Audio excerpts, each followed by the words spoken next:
चेतन बड़ा ही भला, शरीफ और सियाना किस्म का बैल था। जब वो जवान था तो सारी दुनिया के काम किया करता था।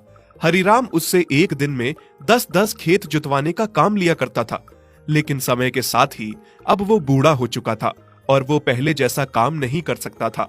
हरिराम को तो बस उससे पहले जैसा ही काम चाहिए था, क्योंकि हरिराम एक बहुत ही लालची किस्म का आदमी था। उसे किसी की जान की परवाह नहीं थी। उसे तो बस अपना मतलब निकालना था, अपने खेतों का काम कराना था, अपनी फसल से मतलब था। उसे इस बात की चिंता बिल्कुल नहीं थी कि चेतन बेचारा बूढ़ा हो चुका है, वो अब पहले जैसा काम नहीं कर सकता। चल चल चेतन, तैयार हो जा, आज तुझे 10 खेत और जोतने हैं। नहीं मालिक, रहम करो मुझ पर, थोड़ा तो तरस खाओ। अब मैं पहले जैसा जवान नहीं हूँ, मुझसे 10-10 खेत नहीं जोते जा सकते। पहले जब मैं जवान था मैंने कभी आपसे किसी बात की शिकायत नहीं की, और लोग तो 2 बैलों को हल लगा के खेत जोतने का काम करते हैं, लेकिन मैंने एक ने ही आपका इतने खेत जोतने का काम किया है। अकेला हल खींच के पूरा दिन काम किया है, पर अब आपको दूसरा बैल मेरे साथ हल जोतने के लिए लगाना ही पड़ेगा। अच्छा, तेरी इतनी हिम्मत, तू मेरे साथ जुबान लड़ाए? दूसरा बैल कहाँ से लेकर आऊंगा? दूसरा बैल लाऊंगा तो उसके लिए अलग से खर्चा होगा, उसके दाने पानी पर भी, उसके चारे पर, उसकी सेवा में, हर चीज पर खर्च होगा। तू क्या कम खाता है जो एक दूसरा बैल को ले आऊं? अगर तू काम करता है तो फ्री का नहीं करता है, खाता भी उतना ही है। चेतन सही कह रहा है बाबा, आप खुद ही देखिए ना, वो कितने लंबे समय से हमारे घर का काम करता आया है, कभी उसने किसी बात की शिकायत नहीं की। लेकिन अब वो बूढ़ा हो चुका है, वो इतना काम नहीं कर सकता। आप पहले जैसा काम मत लीजिए बाबा, उसे भी तकलीफ होती है। अब हम ऐसा करते हैं बाबा, एक और बैल लेकर आते हैं, फिर वो बैल चेतन के साथ थोड़ी मदद कर लेगा। तू कुछ ज्यादा ही तरफदारी नहीं कर रहा है इस चेतन की? तुझे बोलने का हक नहीं है। जा जा, जो काम करने को कहा है पहले वो कर। चुपचाप जाकर खेतों में पानी लगा, मैं चेतन को लेकर आता हूँ। खेत जोतना है, बहुत काम पड़ा है बाकी।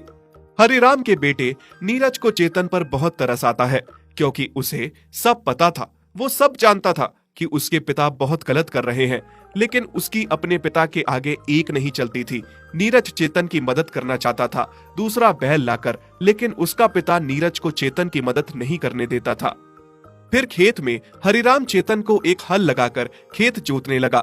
जैसे तैसे चेतन ने एक खेत तो निकाला, लेकिन जैसे ही दूसरा खेत जोतने लगा उसकी टांगे कमजोरी से थर थर कांपने लगी। अरे मालिक, क्या कर रहे हो आप? आपको क्यों नहीं समझ आ रहा कि अब मैं इतना काम नहीं कर सकता हूँ? मैं बहुत कमजोर और बूढ़ा हूँ। देख चेतन, नौटंकी ना कर। अभी तक तो अच्छा भला चल रहा था, अभी रुक रुक के चल रहा है। चल, नहीं तो देख मेरे से मार खाएगा। अगर तूने ऐसा नाटक किया तो मैं कल ही तुझे कसाई को बेच दूंगा और अपने लिए एक नया बैल लेकर आऊंगा। जैसे ही हरिराम ने चेतन को कसाई को बेचने की बात कही, चेतन बहुत घबरा उठा। नहीं नहीं मालिक, मुझे कसाई को मत बेचिए। तो चल फिर, जल्दी चल, काम कर, अभी बहुत काम बाकी है खेतों में। खेतों में पानी लगा रहे नीरज को चेतन पर बहुत तरस आ रहा था कि उसके पिता चेतन के साथ कितना गलत कर रहे हैं। वो मन ही मन दुखी हो रहा था। कुछ समय खेतों में काम करने के बाद देखते ही देखते चेतन धड़ाम से खेतों में गिर जाता है और कमजोरी के कारण गिर के बेहोश हो जाता है। अरे, इसको क्या बीमारी पड़ गई? नीरज सुन, ये तो गिर गया है। जैसे ही होश आए आते ही इसे घर ले आना। नीरज चेतन को उठाने की कोशिश करता है। चेतन, उठो उठो, क्या तुम पानी पियोगे? ये लो, थोड़ा सा पानी पी लो, जिससे तुम्हें होश आ जाएगा। नीरज चेतन को पानी पिलाकर होश मिलाकर घर आ जाता है। हाँ तो चेतन, इतने सालों में मुझे नहीं लगा था कि तुम बूढ़े हो गए हो, लेकिन आज सच में मुझे लग रहा है कि तुम बूढ़े हो गए हो। अब तुम कोई काम नहीं कर सकते, तुम किसी काम के नहीं रह गए हो।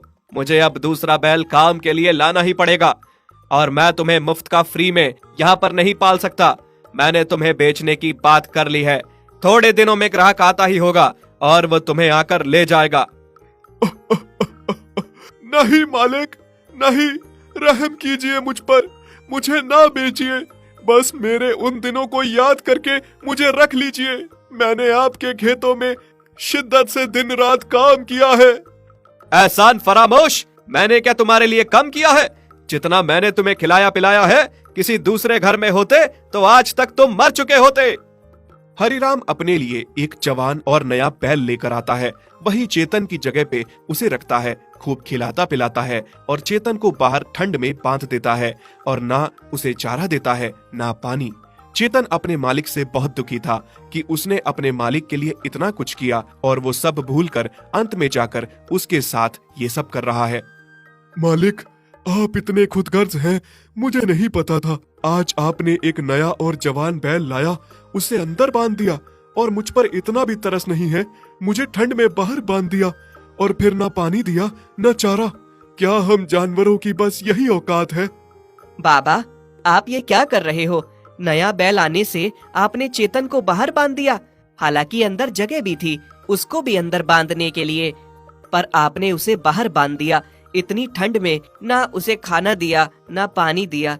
उस बेजुबान पर थोड़ा तो तरस खाओ। अरे बेटा, तुम इतनी चिंता क्यों कर लेते हो इन जानवरों की? ये जानवर होते ही ऐसे हैं, किसी काम के नहीं होते। कुछ समय तक काम आते हैं, उसके बाद फिर बूढ़े हो जाते हैं, फिर किसी काम के नहीं रहते। और वैसे भी इस चेतन का हमें करना ही क्या है, चाहे ठंड में बंधा हो या अंदर। और चारा पानी देकर ऐसे ही क्यों बर्बाद करना है? कल ग्राहक आता ही होगा, मैंने बात कर ली है, वो इसे ले जाएगा। अब तुम चलो, सो जाओ। इन जानवरों की इतनी चिंता मत किया करो। नए बैल को भी कल खेत में ले जाना है।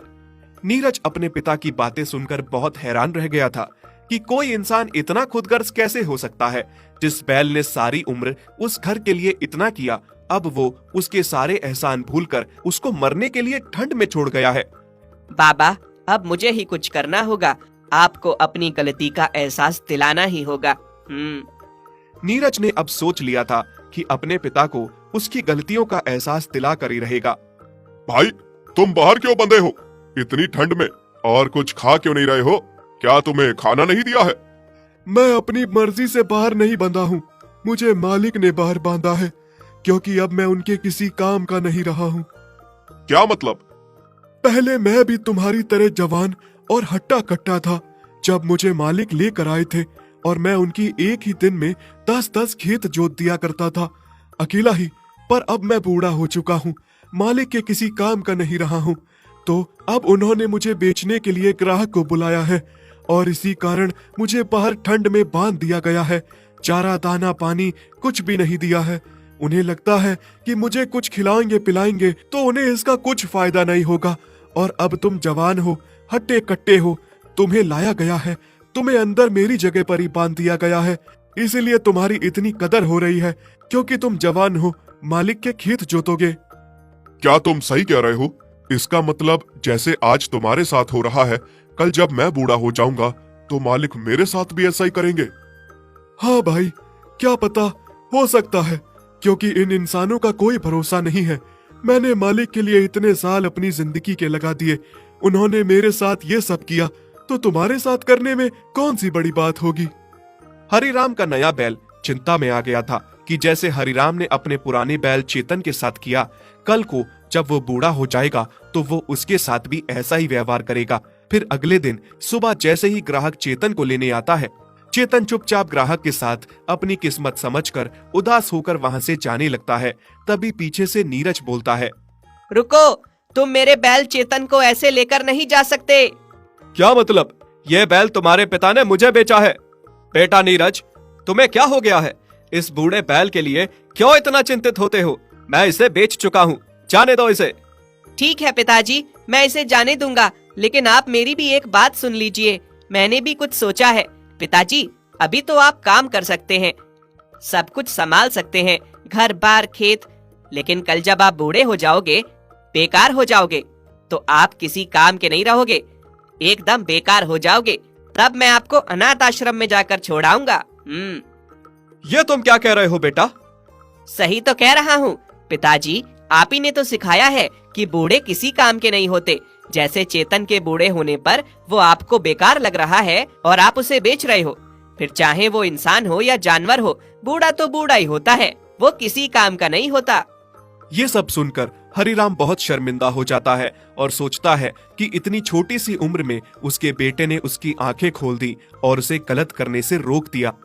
बेटा, आज तुमने मेरी आंखें खोल दी। मैं बहुत गलत करने जा रहा था। सही मायने में मैं अकल में तुमसे बहुत छोटा हूँ। इतनी छोटी सी उम्र में तुमने मेरी आंखें खोल दी। और चेतन, मुझे माफ कर दो, मुझे क्षमा कर दो। कितना गलत था मैं। तुम्हारे एहसानों को भूलकर तुम्हारे साथ इतना गलत करने जा रहा था। आज अगर मेरा बेटा नहीं होता तो मेरी आंखें नहीं खुलती और मैं कितना बड़ा पाप कर बैठता। मुझे माफ कर दो। हरिराम की आंखें खुलने के बाद वो कहता है कि उसे चेतन को नहीं बेचना है और वो चेतन को अपने पास ही रख लेता है। चेतन, अब तुम कहीं नहीं जाओगे, तुम यही रहोगे मेरे पास। जिस तरह से तुमने सारी उम्र मेरे लिए इतना किया है, अब मेरा कर्तव्य बनता है कि मैं तुम्हारी सेवा करूं। मुझे अपनी सेवा करने का मौका दो। मालिक, मुझे बहुत खुशी है कि आपको समझ में आ गया कि हम जानवरों में भी जान होती है, हमारे अंदर भी दिल होता है, हमें भी अच्छे बुरे की पहचान होती है और हमें भी तकलीफ होती है। मैं धन्यवाद करता हूँ छोटे मालिक का कि उन्होंने आपको इस बारे में एहसास दिलाया। नहीं चेतन, तुम मेरा धन्यवाद मत करो, ये तो मुझे करना ही था।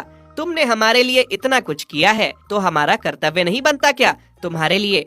अगर तुमने हमारे लिए कुछ भी नहीं किया होता तो भी हमारा कर्तव्य बनता कि हम तुम्हारी सेवा करें बुढ़ापे में। इस तरह से हरिराम चेतन को वापस रख लेता है और बुढ़ापे में उसकी खूब सेवा करता है। दोस्तों, इस कहानी से हमें यह सीख मिलती है कि बूढ़ा चाहे किसी का भी हो, इंसान का हो या जानवर का हो, बूढ़े होने पर किसी की महत्वता कम नहीं होती। अगर हम उसकी जवानी में कदर करते हैं तो बुढ़ापे